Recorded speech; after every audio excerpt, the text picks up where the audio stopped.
Hola amigos, ¿cómo están? Soy Oscar Mario Tomenovic, cofundador y director de la iniciativa Boletín Libertad, una iniciativa orientada a promover las ideas de la libertad en Bolivia en busca de un futuro más próspero y más libre. El día de hoy me encuentro, como ya es costumbre, con el también cofundador y codirector de esta iniciativa, Israel Suárez. Querido Israel, ¿cómo estás? Muy bien, Juan Mario, gracias. Te mando un fuerte abrazo. Me alegra escuchar eso. El día de hoy vamos a tocar otro tema de coyuntura, otro tema que está dando de qué hablar en los últimos días y que sin duda alguna nos afecta a todos en mayor o menor medida. No hacemos referencia sino al tema de la cancelación del año escolar, eh, que en cuyo caso de continuar, en cuyo caso de permanecer esta disposición, eh, va a perjudicar y ya está perjudicando a una gran cantidad de, de personas, de estudiantes, profesores, etcétera, etcétera, etcétera. Lo que nosotros queremos proponer en esta ocasión es dar un enfoque liberal, una mirada desde la libertad, desde las ideas de la libertad, con respecto a este problema. Eh, en este caso, Israel va a ver un poco más el tema en específico. A mí me gustaría comenzar analizando el tema un poco más en líneas generales, ¿cierto? El tema, por ejemplo, de la educación estatal. Y tenemos que entender, ya entrando en materia, que la educación estatal conlleva ciertos problemas.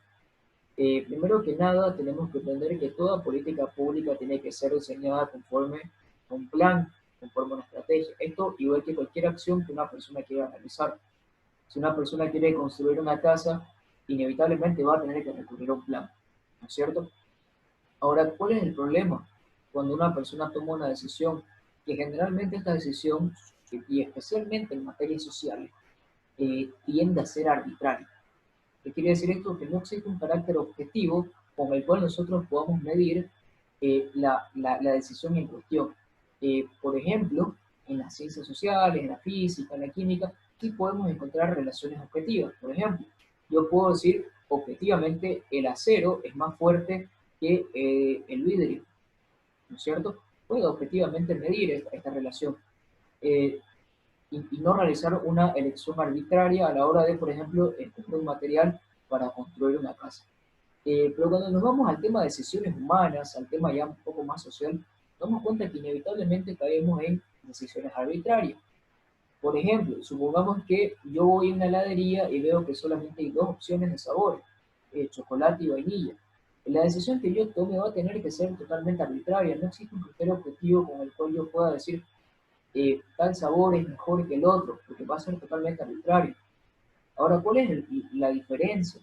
Que yo estoy escogiendo de forma arbitraria, pero con mis propios recursos, entonces mi elección no afecta a nadie más. Y esto es muy importante y siempre lo recalco, una decisión arbitraria no es importante en la medida en que se tome a cabo o se lleve a cabo con los propios recursos. Ahora, supongamos que yo le sustraigo el dinero a Israel y voy y le compro un helado, porque él me dijo que quería helado, pero no me dijo qué sabor, y le compro el helado de sabor vainilla, pero resulta que a él no le gusta. Entonces, él necesariamente se va a ver perjudicado en esta acción. Entonces, ¿por qué? Porque yo no puedo saber cuál es el sabor que él quiere necesariamente sin preguntarle. Ahora, imagínense si nosotros tuviéramos que hacer esa acción, pero multiplicada por 1000 o por 1.000.000, satisfacer a todos comprando un solo sabor de helado. Inevitablemente van a haber personas que no estén de acuerdo con la decisión que yo tome porque va a ser arbitrario. No puedo decir tal sabor es objetivamente mejor. Y esto podemos extrapolarlo al tema de la educación. Esta introducción un poquito larga nos sirve para ver que el Estado necesariamente tiene que enmarcar las políticas educacionales bajo ciertas directrices, ¿cierto? Y sin duda alguna estas directrices limitan, ¿no es cierto?, la libertad de las personas para que puedan optar por la educación que ellos quieran. Cuando se hace precisamente este plan de estudio estatal, se ponen ciertas materias que se tienen que cursar, ciertos requisitos que sin duda alguna las personas en libertad, dejadas a actuar conforme a su conveniencia, conforme ellos creen que es mejor, no acatarían o no seguirían por ese curso de acción. Sin embargo, por la coacción o el monopolio estatal de la fuerza, se tiene que aceptar sí o sí, ¿no es cierto? Entonces, vemos también que esto, y ya como segundo punto, resulta ser un arma de doble filo, porque claro, podemos decir, pero lo bueno es que la educación se estandariza. que tampoco es deseable porque impide que nosotros podamos desarrollar sistemas educativos que sean mejores que otros, no se nos deja toda la libertad. Pero lo segundo es que sí o sí tenemos que ver los contenidos que el Estado disponga. ¿Qué quiere decir esto? Que el Estado encuentra en la educación un arma muy poderosa para poder transmitir, ¿no es cierto?, hacer llegar a las generaciones futuras cuáles son sus contenidos ideológicos como partido político que ha alcanzado el poder. Creo que no hace falta mencionar que nosotros hemos vivido en carne propia esto con el discurso socialista y colectivista a lo largo de varios años. No hace falta más que recurrir a la experiencia y ver cómo los contenidos educativos giraban en torno a un discurso victimista, a un discurso que buscaba imponer ciertas ideas, no ciertos sistemas ideológicos, y es precisamente esta la demostración contundente de que el Estado siempre va a buscar un control total de la educación porque le sirve para poder generar, ¿no es cierto?, un capital electoral a futuro. Una inversión que ellos realizan y, sin duda alguna, es bastante productiva. Una vez ya dicho esto, en líneas generales, nos gustaría que Israel nos pueda contribuir ya un poco adentrándonos al terreno específico del caso boliviano. Querido Israel, ¿alguna contribución que nos pueda dar? Claro que sí. Bueno, haciendo alusión a lo que mencionabas antes, sí, esto es una estrategia que tienen los estados, una estrategia que tienen las personas que detentan el poder, ¿no? Una estrategia gramsciana de atacar el ámbito cultural, en este caso la educación, para, bueno, así ideologizar a los sectores que a futuro van a servir como esas masas, esos borregos que saldrán a defender, bueno, con garras y todo a estos sectores políticos. Entonces, sí, la educación estatal tiene sus contras, no concebido desde un punto de vista filosófico, sino concebido desde un punto de vista político, desde un punto de vista real. No de que, bueno, esto debería ser así, ese no, sino un tema más real, un tema que se debe analizar con profundidad, de cómo se vive una realidad en un entorno político, ¿no? Y bueno, hace unos días el Estado decretó que el año escolar se terminaba debido a esta pandemia del coronavirus.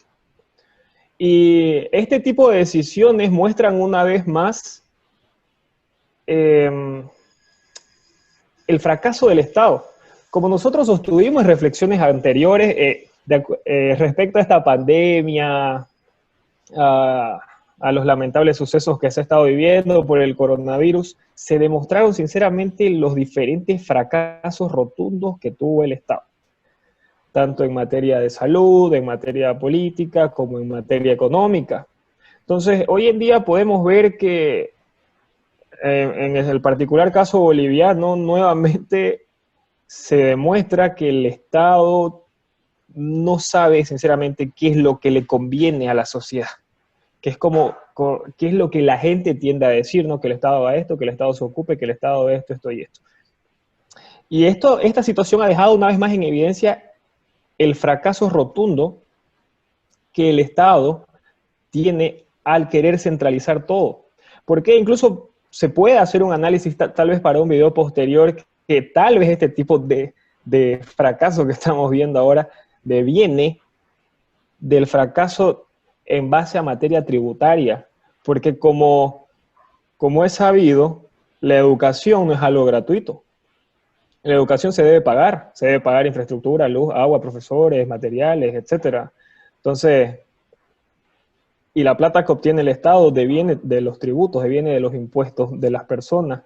Y sobrecargar tanto al débil y chico sistema de contribuyentes que tenemos, nuevamente ha demostrado que no es la vía correcta ni la vía idónea.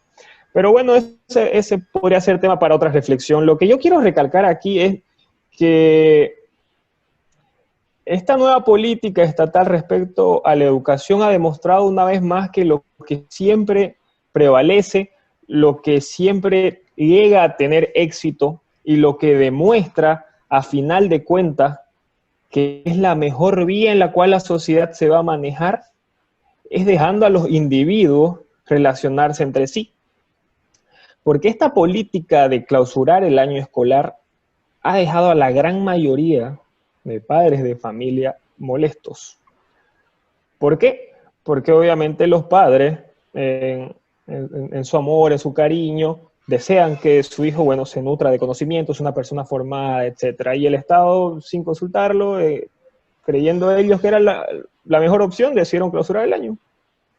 Entonces, como no se puede obligar, bueno, a estas personas que están en el Estado a que se retracten de esta decisión, ¿qué ha pasado? Se ha recurrido a los acuerdos libres y a los acuerdos voluntarios, a la libre asociación. Hoy en día, y en esta situación actual, los padres, en este caso boliviano, han recurrido a la libre contratación, a la libre asociación entre ellos y los colegios, o entre ellos y los profesores. Como han visto que sus hijos pueden salir perjudicados por una política estatal bastante errada, bastante mala, ellos han visto la necesidad de poder recurrir a estos acuerdos voluntarios, a este tipo de acuerdos que a final de cuentas son los que siempre demuestran la mejor manera de vida que puede tener un individuo. Entonces vemos muchos casos y en mi casa yo he visto eso porque mi hermano en ese sentido se ha visto perjudicado. Los diferentes padres de familia del colegio de mi hermano y mi madre hablando con tías, etcétera, amigas, están haciendo este tipo de acuerdos con los colegios y con los profesores. Han llegado a acuerdos que para no perjudicar a sus hijos, para que no lleguen al curso siguiente ignorantes, sin saber lo que deberían saber, han hecho contratos y acuerdos que van relacionados con, bueno, un pago obviamente a los profesores y que los profesores en consecuencia tengan que enseñarle en este caso a los estudiantes.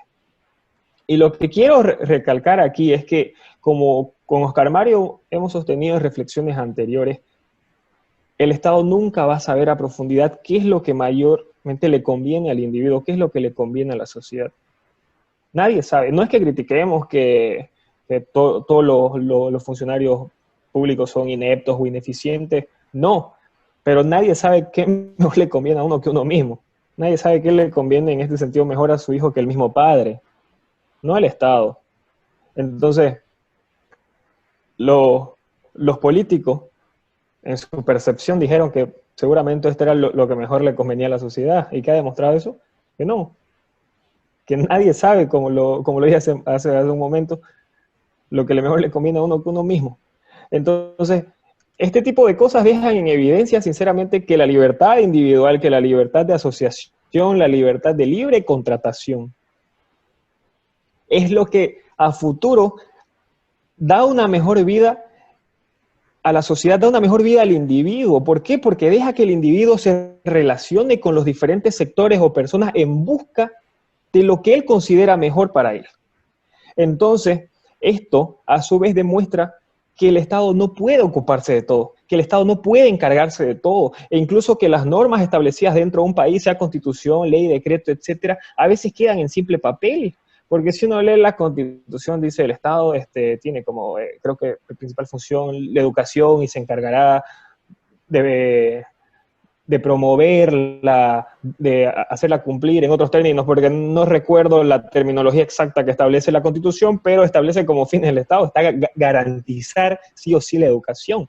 Y tanto, incluso en este sentido, que han clausurado el año escolar primario, o sea, de colegio, la Constitución establece que siempre debe velarse el interés superior del menor. O sea, a veces podemos ver que las normas, o sea, solo quedan en simple papel, porque tal vez suenan bonitas o no, pero no siempre van a poder cumplirse. ¿Por qué? Porque un grupo de personas no puede saber qué es lo que le conviene a la sociedad. Y como con Oscar Mario hemos sostenido reflexiones anteriores, desde un comienzo, ya cuando fueron acabándose las monarquías, los despotismos, etcétera, fue ese intento de dejar a la sociedad civil en su libre relacionamiento y asociación con los diferentes sectores, lo que llevó a la sociedad a progresar, lo que llevó a las sociedades a crecer. lo que llegó incluso en este caso de materia de educación a poder brindar mejor educación para los hijos. No es que nosotros nos opongamos a la educación pública, no, para nada. Pero si uno puede analizar, la educación privada hoy en día es mejor que la pública en el tema de materia escolar. ¿Por qué? Porque el Estado no sabe sinceramente qué es lo que le conviene primero a la sociedad. Segundo, como dijo Oscar Mario, siempre van a optar por enseñar lo que ellos crean correcto. Y tercero, desde un punto de vista político, van a adoctrinar, van a lavar cerebros mediante ideología que le permitan a futuro seguir perpetuándose en el poder. Entonces, lo que queremos con esta reflexión es nuevamente dejar en evidencia el rotundo fracaso del Estado, como dejamos esa vez en evidencia que lo que prevaleciera el éxito del capitalismo, porque ante la ausencia de este el mundo entró en crisis. Entonces, hoy en día podemos ver nuevamente que los estados no son la mejor manera de dirigir una sociedad. Sí, entendemos que el Estado debe estar para hacer cumplir las leyes, normas, protección y todo, pero esa visión filosófica, entendiendo parece al Estado como, bueno, un ente dotado de sabiduría que tiene que encargarse y ocuparse de todos los ámbitos de la vida y todos los roles, como mucha gente sostiene que el Estado haga esto, esto y esto y esto, demuestra nuevamente que eso no pasa en la realidad, demuestra nuevamente el fracaso.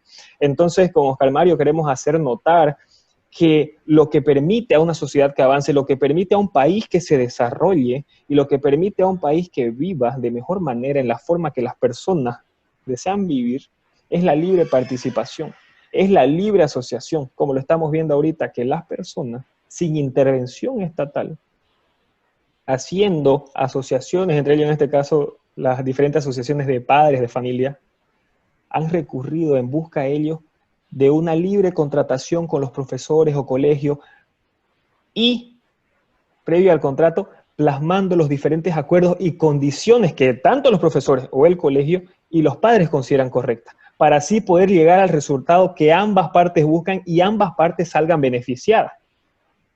Entonces, lo que se debe hacer siempre es dejar al individuo que se relacione. Y, segundo, para evitar este tipo de fracaso que estamos viendo hoy en materia estudiantil, que los más perjudicados son las personas de escasos recursos, es dejar también al individuo que actúe libremente. Liberarlo al individuo de tanta traba que hay aquí en el Estado, tan burocrática o económica, para que ese individuo pueda crecer, para que ese individuo pueda desarrollarse de manera más plena y no ser dependiente de una institución que no sabe qué es lo que querés y que por último, ante la duda, decide perjudicarte a vos. Entonces, la mejor manera en la que la sociedad va a avanzar es dejando a las personas realizar en libertad lo que ellos consideran mejor. Y como sostuvimos con Oscar Mario en una reflexión anterior, la libertad implica muchas cosas, implica todos los ámbitos: libertad política, libertad civil, de asociación y libertad económica. Esa libertad económica que le va a permitir a las personas también de escasos recursos poder tener más recursos para que en situaciones en las que el Estado meta la pata, puedan ellos beneficiarse.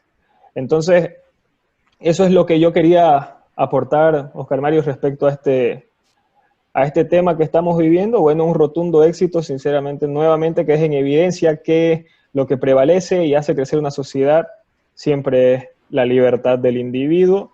Y bueno, nuevamente en evidencia que lo que tiende a fallar siempre es el Estado, porque nunca va a poder saber qué es lo que le conviene sinceramente a todas las personas. Así que si tenés algo más que añadir, tu comentario es bienvenido. Claro que sí, querido Israel. Unos cuantos, unos cuantos comentarios, ¿no? Tenemos que rastrear un poco también el origen del sistema educativo estatal. ¿Quién fue el primero en instaurar un sistema de educación pública estatal? Fue ni más ni menos que Otto von Bismarck, ¿no es cierto? En el periodo de Prusia, etc. Y él tiene una frase bastante reveladora de las intenciones que tiene un Estado a la hora de llevar a cabo la tarea educativa. Él decía, denme a sus hijos para educarlos y los convertiré en soldados. ¿No es cierto? Sabemos que él fue uno de los primeros en llevar a cabo esas políticas expansionistas que vinieron a irrumpir con ese orden liberal que en cierta medida se había llegado a generalizar en Europa en ese periodo, ¿no? Mediados del siglo XIX.